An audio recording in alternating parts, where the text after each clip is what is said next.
Thank you very much. Thank you for your leadership and your service, Honorable Mrs. Powers. And thank you for understanding that people that need food can also maintain their dignity and have their conscience and speak their mind. And I appreciate you not weaponizing the resource of food that we've been blessed with so abundantly, that we do have friends. And in every family, we can have disagreements and we can come back together. So not weaponizing food is a major concern.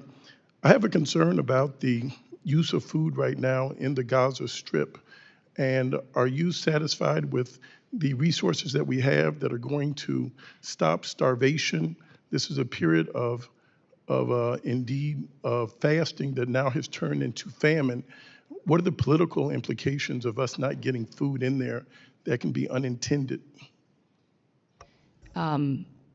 Well, first, let me just say we need to pass the National Security Supplemental.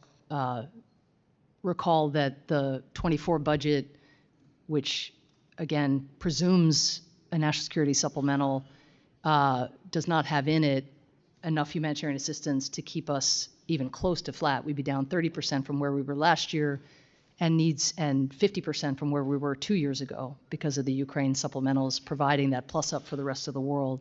So we need resources. But to your point, I think President Biden has been really, really clear that there have been too many restrictions, too many delays, not enough points of access. You know, we did airdrops, we are doing airdrops, we are trying to build a maritime pier, but nobody thinks that those are solutions to reaching the food needs of more than 2 million people. We need sustained land access, including to the north, including through new checkpoints and crossing points. So a series of commitments, I will say, over the last few days have been made, but there's just not a minute to spare in seeing the implementation of those commitments. Honorable Mrs. Powers, when have you last heard of airdrops being used to supply some humanitarian food assistance? Well, I mean, humanitarians airdrops. Humanitarians are always very reluctant to use airdrops because they are very imprecise. They don't come in bulk. You know, our airdrops, for example, have meals ready to eat. They're a last resort, and they were needed in Gaza because there was insufficient land access. Are there any other?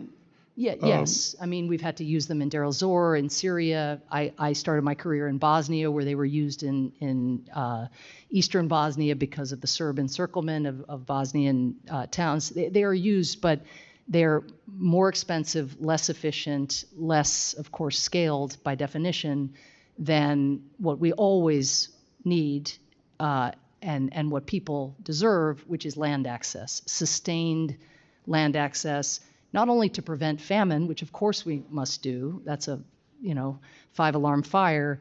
But you mentioned in your comments, I mean, to be able to live with some form of dignity, not rushing against a convoy because you think it might be the last truck that ever comes to town with food for your kids. That is not what we as humanitarians believe is a sound humanitarian approach. But for that to change, there have to, again, be more than just the Kerem Shalom crossing, but the Eretz crossing has to be opened. The hours have to be extended even more than they have. A corridor from Jordan is now being built. We can get these numbers way up. If I can ask, and reclaiming my time, the Sudan crisis is something that's not giving much attention to, but I'd like to conclude with a crisis closer to home regarding Haiti. What is the condition of the food conditions in Haiti, and what can we do about it? Well, it's really important to get the security support police from Kenya deployed to Haiti, because the biggest impediment to delivery in Haiti is gang violence and is the needs of humanitarians to be able to safely not only pass through particular neighborhoods, but also to be able to alert communities that the food is available, and for those communities to know they can come and safely access those resources, and the gangs have made that harder. So we are getting food and even fuel in and moving, but it is nowhere near what it was, even 6 months ago. And even then, I think we all would have said it is insufficient. And because the economy has shut down and so many businesses For example, even American companies that had worked in Haiti have had to pull out because of the insecurity. A larger and larger share of the Haitian people are now dependent on humanitarian assistance. But there's no answer without security and political transition as well. Well, I thank you very much for your generosity, your consistency, and I just find it hard to believe that the world's greatest military is being deterred and put in standoff in Haiti by a gentleman named Barbecue, a gang violence, and we have a military and they have gangs, and we cannot penetrate. I yield back my time. Thank you, Chair.